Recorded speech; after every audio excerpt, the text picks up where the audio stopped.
দাদা নেই, কালকে সন্ধ্যেবেলা আমার সঙ্গে দেখা করে গেছে আর আসেনি। মাগাজুদ্দিনের বিশ্ববিখ্যাত ফোনপে পরোটা ডিজে অরুণকে নাকি কাল সন্ধ্যা থেকে খুঁজে পাওয়া যাচ্ছে না। আর সেটা আমি না, ডিজে অরুণের বউ নিজেই বলছে, দেখে নাও। দাদাকেও তো দোকানে দেখতে না দাদা নেই, কালকে সন্ধ্যেবেলা আমার সঙ্গে দেখা করে গেছে আর আসেনি। দাদা কি দোকানে তাকে ফোনেও পাচ্ছি না। তো নিজের শরীর অসুস্থ, তাহলে এই অসুস্থতার মধ্যে তোমার একাই না, যেরকম পারবো সেরকম চালাবো। আহারে, সাঁওতাল আর পুলিশের ভয়ে নেট দুনিয়ার বেতাজ বার্সা নাকি পালিয়ে গেছে।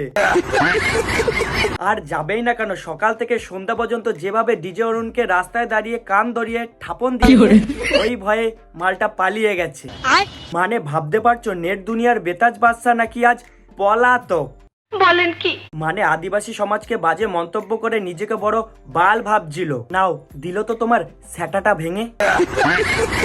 এবার তো কই দেখছি না তোমার ওই পোচ্চাটা কন্টেন্ট ক্রিয়েটার গুলোকে, যার জন্য তোমার এই দশা। কালকে সন্ধ্যেবেলা আমার সঙ্গে দেখা করে গেছে আর আসেনি। দাদা কি দোকানে তাকে ফোনেও পাচ্ছি না। ফোনেও পাচ্ছ না? তাহলে দেখো কোনো মেয়ের সাথে আবার ইন্টু পিন্টু করতে গেছে নাকি? না মানে মালটার তো আবার স্বভাব আছে কচি মেয়েদের সাথে গাড় দোলানোর। বলছিলাম ডিজে অরুণের ছবি দিয়ে পোস্টার বানিয়ে লিখে দাও, চুদির ভাই কাল সন্ধ্যে থেকে নিখোঁজ।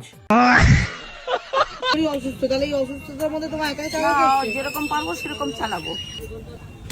অবশ্যই কাকির এই অবস্থা দেখে মনে হচ্ছে কাকি খুব কষ্ট পেয়েছে, কারণ তার স্বামীকে সবার সামনে রাস্তায় কান ধরানো হয়েছে।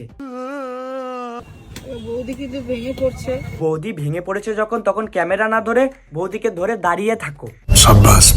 ও বৌদি বলো, তোমার দোকান থেকে ভিডিও করা বন্ধ শুনছি। হ্যাঁ, পুরো ভিডিও বন্ধ।